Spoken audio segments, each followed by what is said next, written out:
యస్సేతురీ జానానాం, మీరు అనక్కర్లేదు, అక్షరం బ్రహ్మ యత్పరం అభయం తితీర్షతాం పారం నాచికేతం శకేమహి. యహ ఏ విద్య ఈ జానానాం అనుసరించే వారికి సేతు వారధి అవుతుందో తం ఆ నాచికేతం నచికేత విద్యను శకేమహి చేయ సమర్థులం అవుతాం. అభయం అభయం అంటే భయరహితమైన పారం తీరాన్ని తితీర్షితం పొందగోరే వారికి యత్ అక్షరం అవినాశి అయినది ఏదో బ్రహ్మ భగవంతుడు పరం శరణాగతుడో తత్ ఆ భగవంతుడు. ఇది ప్రతిపదార్థం. ఈ తాత్పర్యం చూద్దాం.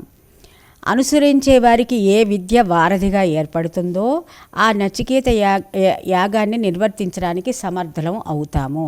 అభయాన్ని ప్రసాదించే తీరాన్ని చేరుకోగోరిన వారికి అవినాశి అయిన ఏ భగవంతుడు శరణాగతుడో ఆ భగవంతుడిని తెలుసుకోవడానికి సమర్థులం అవుతాము. అంటే ఇక్కడేంటి, ఒక లక్ష్యాన్ని గైకొని పురోగమిస్తున్నప్పుడు కొన్ని సమయాలలో లక్ష్యాన్ని విస్మరించడం జరుగుతుంది. అంటే మధ్యలో మనకి ఇప్పుడేంటి, ఈ ఆత్మజ్ఞానం తెలుసుకోవాలంటే మనకి బయట ఉన్నటువంటి విశేషాలు చాలా విశిష్టంగా అనిపిస్తాయి. ఇప్పుడు చాలామంది ఆశ్రమంలో మనం జీవితం అంతా వృధా చేసుకుంటున్నాం, ఇక్కడ ఏ అనుభవం లేదు, ఎన్నో కష్టంగా అనిపిస్తూ ఉంటుంది. ఎందుకంటే ఒక స్వతంత్రత కొద్దిగా తగ్గినట్టుగా ఉంటుంది. ఆశ్రమంలో ఉన్న వాళ్ళకి కొన్ని నియమ నిబంధనలు బయట వాళ్ళకంటే ఇక్కడ కొద్దిగా ఎక్కువగా ఉంటాయి. అన్నీ ఉంటాయి, కానీ ఏదంటే అది ఎప్పుడంటే అప్పుడు తీసుకుని కొన్ని భగవంతుడికి ప్రసాదంగా అర్పణ చేసిన తర్వాతే తినాలి, ప్రతిదీ ఎప్పుడంటే అప్పుడు అట్లా మనకు కనపడదంత నోట్లో వేసుకు ఇట్లాంటివి కొన్ని ఉంటాయి కదా, అవి కొద్దిగా మనకి కష్టతరంగా ఉంటాయి.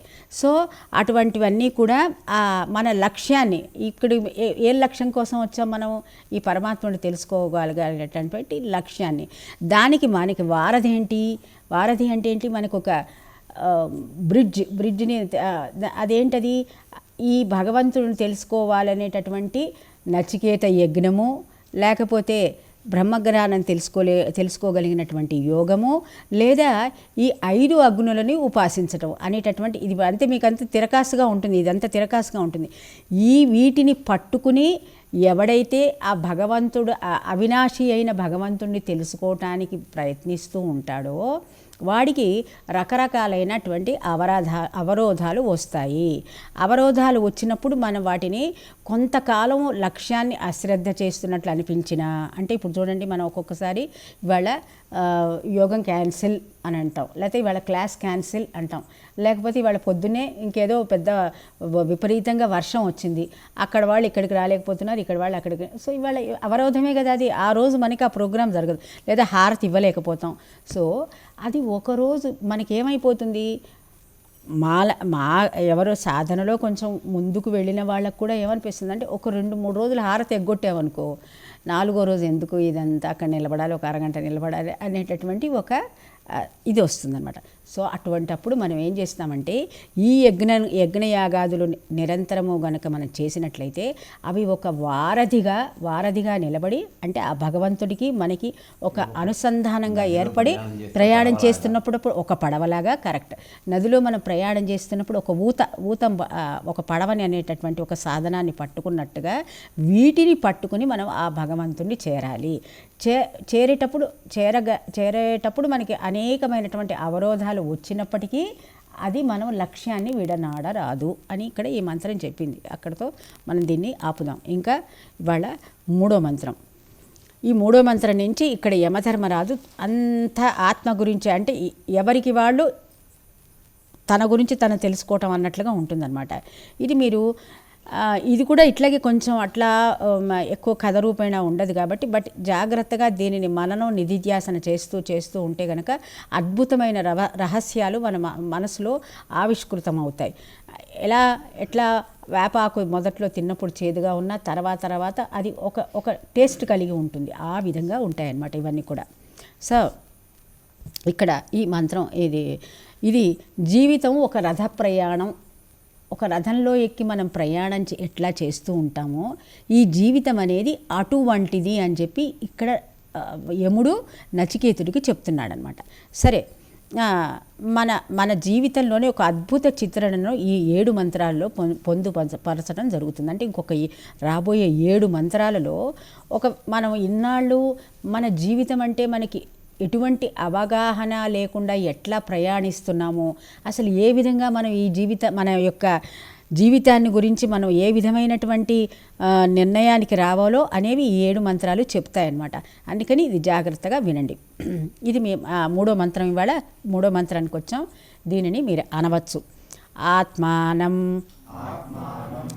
రధినం విద్ధి శరీరం రథమేవతు బుద్ధిం తు సారథిం విద్ధి మనః ప్రగ్రహమేవ చ.